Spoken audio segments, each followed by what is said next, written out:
بسم الله الرحمن الرحيم. الحمد لله رب العالمين، والصلاة والسلام على أشرف الأنبياء والمرسلين سيدنا محمد وعلى آله وصحبه أجمعين، أما بعد. سورہ بقرہ کی آیت نمبر 44 تک ہم لوگ پہنچے ہیں. اس میں ہمارا جو موضوع، سب سے آخری موضوع جو ہمارا چلتا آ رہا ہے، وہ اس قوم، اس بستی کے بارے میں اللہ رب العالمین ہمیں آگاہ کر رہا ہے کہ لوگوں کا، اس زمانے کے جو لوگ تھے، جو عرب تھے، ان کا یہ ماننا تھا، وہ یہ سمجھتے تھے، ان کی نظر میں یہ بستی والے، یہ قوم والے جو لوگ تھے، وہ سب سے زیادہ ہدایت پر تھے. سب سے زیادہ ہدایت سے زیادہ وہ یہ سمجھتے تھے کہ ان کے پاس علم بہت زیادہ ہے، اور جو کہ تھا بھی، کیونکہ آخری جو کتابیں اور آخری جو انبیاء علیہ السلام آئے تھے وہ انہی کے اندر آئے تھے. اور عرب کے اندر ایک عرصے تک کوئی نبی نہیں آیا، یعنی کہ سب سے آخری نبی جو ان کے اندر آئے تھے وہ ابراہیم علیہ السلام اور ان کے بیٹے اسماعیل علیہ السلام آئے تھے ان کے بعد. لیکن اس کے بعد عرب کے اندر کوئی اور نبی یا کوئی اور کتاب نازل نہیں ہوئی، یہاں تک کہ محمد رسول اللہ صلی اللہ علیہ وسلم ان کے اندر تشریف لائے. تو اللہ رب العالمین نے سب سے پہلے اس قوم کے اندر جو سب سے آخری تک ہدایت پر تھی اور پھر اس کے بعد گمراہ ہو گئی، اس کو نصیحت کرتے ہوئے فرمایا، اور ساتھ ہی ساتھ اس زمانے کے جو لوگ تھے ان کو بھی یہ بتلایا کہ یہ وہ لوگ تھے کہ جن کے اوپر اللہ رب العالمین کے کتنے ہی زیادہ انعامات رہے، اور اس کے باوجود یہ انہوں نے اپنے دین سے انحراف کیا، یہ اپنے دین سے سیدھے راستے سے ہٹ گئے، اور اس کی کیا کیا وجوہات تھی، کیا کیا اسباب تھے، اور پھر کس طریقے سے اللہ رب العالمین نے ان کو واپس آنے کی دعوت دی سیدھے راستے پر. اور اس کے ساتھ ساتھ ہی اللہ رب العالمین نے امت محمد صلی اللہ علیہ وسلم کو بھی خبردار کر دیا، کہیں ایسا نہ ہو کہ تمہارے اوپر بھی یہ دور آئے اور تم بھی یہی ساری غلطیاں دوبارہ کر رہے ہو. تو یہاں پر یہ تینوں ہی چیزیں مقصود ہیں. کچھ اس میں سے چیزیں ہم پڑھ چکے ہیں، اور آج کی جو آیت ہے اس میں اللہ رب العالمین ارشاد فرماتے ہیں: اعوذ باللہ من الشیطان الرجیم، بسم اللہ الرحمن الرحیم. أتأمرون الناس بالبر وتنسون أنفسكم وأنتم تتلون الكتاب أفلا تعقلون واستعينوا بالصبر والصلاة وإنها لكبيرة إلا على الخاشعين الذين يظنون أنهم ملاقو ربهم وأنهم إليه راجعون. فرمایا اللہ رب العالمین نے: أتأمرون الناس بالبر. أتأمرون، یہ اس سے پہلے، سب سے پہلے جو حمزہ آیا ہے، جو الف آیا ہے، یہ سوالیہ کا فائدہ دیتا ہے. سوال پوچھا جا رہا ہے کیا، جیسے کہ ہم لوگ استعمال کرتے ہیں اردو زبان میں، تو عربی زبان میں یہ حمزہ صرف جو شروع میں آیا وہ اس کا فائدہ دیتا ہے. تأمرون، حکم دینا، کیا تم حکم دیتے ہو، تم لوگوں کو حکم دیتے ہو، جمع کے صیغہ ہے، تم لوگوں کو حکم دیتے ہو. اتأمرون الناس، تم سب لوگوں کو حکم دیتے ہو، بالبر، کس چیز کا حکم؟ نیکی کا حکم. اتأمرون الناس بالبر، کیا تم لوگوں کو نیکی کا حکم دیتے ہو. وتنسون انفسکم، یہاں پہ خطاب مخاطب کون ہے؟ وہی بستی والے کون لوگ ہیں؟ یہ بنی اسرائیل ہیں، جو یہود، اصل میں یہود، اور پھر اس کے بعد نصارہ بھی اس میں شامل ہوتے ہیں. تو یہاں پر ان سے مخاطب کرتے ہوئے فرما رہے اللہ رب العالمین: اتأمرون الناس بالبر، کیا تم لوگوں کو نیکی کا حکم دیتے ہو. وتنسون انفسکم، و یعنی کہ اور، تنسون بھول جاتے ہو، تم لوگ بھول جاتے ہو، انفسکم اپنے آپ کو، اپنے نفس کو. وَأَنْتُمْ تَتْلُونَ الْكِتَابَ، جبکہ تم لوگ کتاب کی تلاوت کرنے والے ہو، کتاب کو پڑھنے والے ہو، کتاب کو جاننے والے ہو۔ وَأَنْتُمْ تَتْلُونَ الْكِتَابَ، تم جبکہ کتاب پڑھنے والے ہو۔ افلا تعقلون، کیا اس کے باوجود تم عقل نہیں رکھتے؟ یہاں پر اللہ رب العالمین نے کیا ارشاد فرمایا؟ اللہ رب العالمین نے ان کا ایک اور ان کے اندر جو برائی پھیل چکی تھی، ایک دو برائیاں ہم پہلے بھی دیکھ چکے ہیں، خاص طور پہ یہ وہ برائیاں کہ جو ان کے علماء کے اندر موجود تھی، جو ان کے ان لوگوں میں موجود تھی جو دین کا علم رکھتے تھے، ان کے اندر سب سے پہلے، اس سے پہلے والی برائی ہم کون سی پڑھ چکے ہیں؟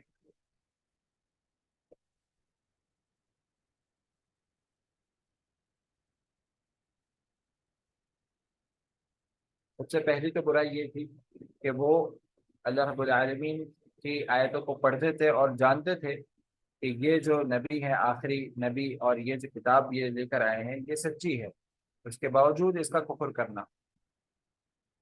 دوسری برائی کیا تھی ان کے اندر؟ کہ یہ اپنی کتاب کو اور اپنے دین کو جانتے تھے اچھی طریقے سے، اس کے احکامات کو، اس کے فروعی مسائل کو جانتے تھے، لیکن اس کے باوجود یہ اپنے فائدے کے لیے اس کو بیچ دیا کرتے تھے، اپنے فائدے کے لیے، چند درہم و دینار کے لیے اس کو تبدیل کر دیا کرتے تھے۔ یہ دوسری غلطی تھی، اور یہ چیز اسی میں داخل ہوتی ہے کہ حق کو باطل سے ملا دینا۔ تیسری غلطی جو آج اس آیت میں اللہ رب العالمین نے ہمیں بتائی ہے، وہ کیا ہے؟ کہ یہ لوگوں کو نیکی کا حکم دیا کرتے تھے، وَتَنْسَوْنَ أَنفُسَكُمْ، اور اپنے آپ کو بھول جایا کرتے تھے، جبکہ یہ خود تلاوت کرنے والے تھے کتاب کی۔ اور کیا عقل نہیں رکھتے یہ لوگ؟ کیا مطلب ہوتا ہے اس کا؟ یعنی کہ یہ وہی انہی لوگوں کے بارے میں بتایا جا رہا ہے کہ جن کے پاس دین کا علم موجود تھا، اور یہ وہ ان لوگوں کا، اس طبقے کے بارے میں بات ہو رہی ہے کہ جو جن کے پاس دین کا علم ہوتا ہے اور لوگ ان کے اوپر بھروسہ کرتے ہیں، لوگ اپنے مسائل ان کے پاس لے کر آتے ہیں، لوگ اپنے سوالات ان سے پوچھتے ہیں، لوگ اپنے اپنے جو مسائل ہیں وہ ان کے ساتھ ڈسکس کرتے ہیں، اور ان سے یہ سمجھتے ہیں کہ یہ ہمیں دین کے اوپر رہنمائی کرنے والے ہیں، یہ ہماری رہنمائی کرنے والے ہیں، یہ ہمیں جو اللہ رب العالمین کی طرف سے احکامات ہیں اس کو بتانے والے ہیں۔ لیکن جیسا کہ ہم لوگ یہ بھی چیز ڈسکس کر چکے ہیں کہ ایک غلطی اس میں عوام کی ہوتی ہے کہ وہ اپنے بیسک ہی جب بھول جاتے ہیں تو پھر بہت سارے ان میں سے ایسے ہو جاتے ہیں،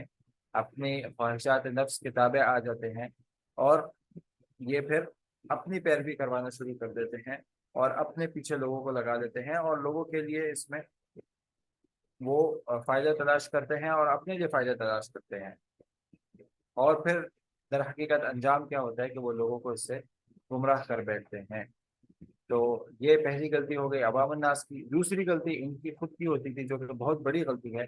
کہ جب ان کو اللہ رب العالمین کی طرف سے وہ علم مل چکا ہوتا تھا تو یہ وہ علم میں خیانت کرتے تھے، اور یہ اس کو لوگوں تک پہنچاتے تھے، لیکن خود اس کے اوپر عمل نہیں کرتے تھے۔ یہاں پر اسی جرم کا تذکرہ ہے کہ اتأمرون الناس بالبر، کیا تم لوگوں کو نیکی کا دعوت دیتے ہو، ایمانیات یاد دلاتے ہو، اور بھلائی کا حکم دیتے ہو؟ اور یہ بات جو ہے یہ اللہ رب العالمین نے ان کے اوپر ان کو شرم دلانے کے لیے یہ بات نہیں کی، یعنی کہ یہ جو جملہ ہے کہ اتأمرون الناس بالبر، کیا تم لوگوں کو نیکی کا حکم دیتے ہو، کیونکہ یہ تو فرض ہے ہر شخص کے اوپر، اور یہ کام وہ کیا کرتے تھے۔ اصل جس چیز کے بارے میں جو جرم تھا ان کا وہ کیا تھا، یہ جو دوسرا جملہ آ رہا ہے اس میں وہ جرم موجود ہے، وَتَنْسَوْنَ أَنفُسَكُمْ، اور اپنے آپ کو اس میں شامل نہیں کرتے تھے، یعنی کہ خود اس کے اوپر عمل نہیں کرتے تھے۔ جو لوگوں کو جس چیز کا حکم دیتے تھے، لوگوں کو جو تعلیمات دیتے تھے، لوگوں کو جس ایمانیات کی طرف بلاتے تھے، لوگوں کے لیے جو ہدایت کی باتیں کیا کرتے تھے، خود اس کے اوپر عمل نہیں کرتے تھے، خود اس کو اپنے آپ کو اوپر اس کو امپلیمنٹ نہیں کرتے تھے، خود اس کے اوپر پریکٹس نہیں کرتے تھے، اپنے آپ کو بھول جایا کرتے تھے، وَتَنْسَوْنَ أَنفُسَكُمْ، تو یہ جو جملہ بیسیکلی یہ ان کا جرم تھا، اور یہاں پر ان کو شرم دلائی جا رہی ہے کہ یہ کیا کس قسم کا کام تم لوگ کیا کرتے تھے، جبکہ وَأَنْتُمْ تَتْلُونَ الْكِتَابَ، تم ان لوگوں میں، تمہارا جو طبقہ تھا وہ ان لوگوں میں تھا کہ جو کتاب کو جانتے تھے، کتاب کی تلاوت کیا کرتے تھے، کتاب کے ہر پہلو سے واقف تھے، دین کے ہر پہلو سے واقف تھے، تمہیں یہ ساری چیزیں، ساری باتیں پتہ تھی، تو کیا تم عقل نہیں رکھتے، کیا تم سمجھ نہیں رکھتے؟ اور یہاں پر خاص طور پر عقل کا تذکرہ اسی لیے کیا گیا ہے کیونکہ یہ جو عقل ہے یہ انسان کو اچھے اور برے کی تمیز بتاتی ہے کہ کیا چیز اس کے فائدے میں ہے اور کیا چیز اس کے لیے نقصان دہ ہے، تو یہ اس طرز پر اتر آنا کہ آپ لوگوں کو تو ہدایت کا راستہ دکھا رہے ہیں، آپ خود بھی یہ بات جانتے ہیں کہ یہ جو راستہ ہے یہ ہدایت کا راستہ ہے، اور آپ لوگوں کو وہ ہدایت کا راستہ بتا بھی رہے ہیں، لیکن خود اس کے اوپر عمل نہیں کر رہے، خود اپنے آپ کو آپ نے اس سے دور رکھا ہوا ہے، اس ہدایت نامے سے دور رکھا ہوا ہے، تو یہ چیز عقل کے خلاف ہے، یہ چیز عقل میں نہیں آتی کہ کس طریقے سے ایک انسان اپنی خواہشات میں اتنا گر سکتا ہے کہ وہ اس قسم کا کام کرے کہ لوگوں کو تو وہ ہدایت کا راستہ بتا رہا ہے، ہدایت کی طرف جا رہا ہے، اچھا راستہ بتا رہا ہے، اور لیکن خود اس کے اوپر عمل نہیں کر رہا، خود اس سے دوری اختیار کیے ہوئے، خود وہ گناہوں میں پڑا ہوا ہے، خود وہ اس چیز سے بچنے کی کوشش نہیں کر رہا۔ تو یہاں پر تین چیزیں آ جاتی ہیں۔ سب سے پہلے تو یہ کہ اگر ایک انسان کے پاس علم ہے کہ یہ جو راستہ ہے یہ گمراہی کا راستہ ہے اور یہ جو راستہ ہے یہ ہدایت کا راستہ ہے، تو اس کے اوپر یہ فرض ہے، اس کے اوپر دو قسم کے فرض لاگو ہو جاتے ہیں، دو قسم کے واجبات ہیں جو اس کے اوپر آ جاتے ہیں۔ سب سے پہلا واجب کیا ہے کہ وہ خود اس کے اوپر عمل کرے، سب سے پہلا واجب یہی ہے اس علم کا کہ وہ خود اس کے اوپر عمل کرے، اور پھر دوسرا واجب کیا ہے کہ وہ لوگوں کو بھی اس کے اوپر لے کر آئے، تو یہ دونوں ہی واجب انسان کے اوپر ہیں کہ انسان ان دونوں کے اوپر عمل کرے، کسی ایک واجب کو بھی وہ چھوڑ رہا ہے تو پھر وہ اللہ رب العالمین کے یہاں مجرم ٹھہرے گا۔ لیکن اس سے یہ بھی نہیں ہونا چاہیے کہ اگر آپ ایک واجب کو چھوڑ رہے ہیں، یعنی کہ آپ خود اس کے اوپر عمل نہیں کر رہے، آپ کے اندر کمزوری ہے، آپ اس کے اوپر عمل نہیں کر پا رہے، تو آپ یہ کہیں کہ میں دوسروں کو بھی اس کی دعوت نہیں دوں گا، دوسروں کو بھی میں اس سے دور رکھوں گا، دوسروں کو بھی اس کے بارے میں نہیں بتاؤں گا، تو یہ دگنا جرم ہے، یہ آپ دونوں حق کی خلاف ورزی کر رہے ہیں، ٹھیک ہے؟ یعنی کہ یہ دو حق ہیں، پہلا حق آپ اگر ادا نہیں کر پا رہے تو اس سے یہ نہیں ہونا چاہیے کہ آپ دوسرا حق بھی ادا نہ کریں، نہیں، آپ دوسرا حق ادا کریں، آپ لوگوں کو بتائیں، لیکن یہ خود بذات خود یہ بہت بڑا جرم ہے کہ آپ خود اس کے اوپر عمل نہیں کر رہے اور اس کے اوپر عمل کرنے کی کوشش بھی نہیں کر رہے، اور آپ دوسروں کو ہی صرف ہدایت نامہ بتا رہے ہیں، تو اس پر اللہ رب العالمین نے ان کو شرم دلائی ہے، یعنی کہ ایک آدمی کے پاس اگر علم ہے تو اس کو سب سے بہترین یہی ہے، اور یہ دونوں ہی چیزیں اس کے اوپر فرض ہیں، واجب ہیں کہ وہ سب سے پہلے خود اس کے اوپر عمل کرے پورے طریقے سے، اور پھر لوگوں کو اس کی طرف دعوت دے، یہی سب سے بہترین طریقہ ہے۔ یہاں پر ایک حدیث بھی ہمیں سامنے رکھنی چاہیے جو کہ بخاری میں ہے، یہ جس میں فرمایا اللہ کے رسول صلی اللہ علیہ وسلم نے کہ قیامت کے دن ایک شخص اس کو اس کو جب جہنم میں ڈالا جائے گا، آگ میں ڈالا جائے گا، تو آگ کی وجہ سے اس کی آنتڑیاں جو ہیں وہ باہر آ جائیں گی اور وہ آگ میں جل رہی ہوں گی، اور یہ شخص اس کے ارد گرد گھوم رہا ہوگا، تو لوگ جو دوسرے دیگر لوگ ہوں گے وہ جب اس کے پاس آئیں گے تو اس کو پہچان لیں گے، اس شخص کو، اور کہیں گے کہ تم تو وہی نہیں تھے کہ جو ہمیں نیکی کی دعوت دیا کرتے تھے اور ہمیں برائی سے روکا کرتے تھے، تو آج تمہیں کیا ہوا ہے کہ تم خود اس آگ میں، تمہارا کیا انجام ہے کہ تم خود اس جگہ پر کھڑے ہو، اس آگ میں جل رہے ہو اور تمہاری یہ حالت ہے؟ تو اس کا جو جرم ہوگا، اس کا جرم یہی ہوگا کہ وہ لوگوں کو تو دعوت دیتا ہوگا نیکی کی، لوگوں کو تو دعوت دیتا ہوگا برائی سے رکنے کی، لیکن خود اس کے اوپر عمل نہیں کرتا ہوگا۔ تو یہاں پر اس سے معلوم ہوا کہ جو شخص جس کو اس بات کا علم ہے اور وہ خود اس کے اوپر عمل نہ کرتا ہے، نہ اس کی کوشش کرتا ہے، اور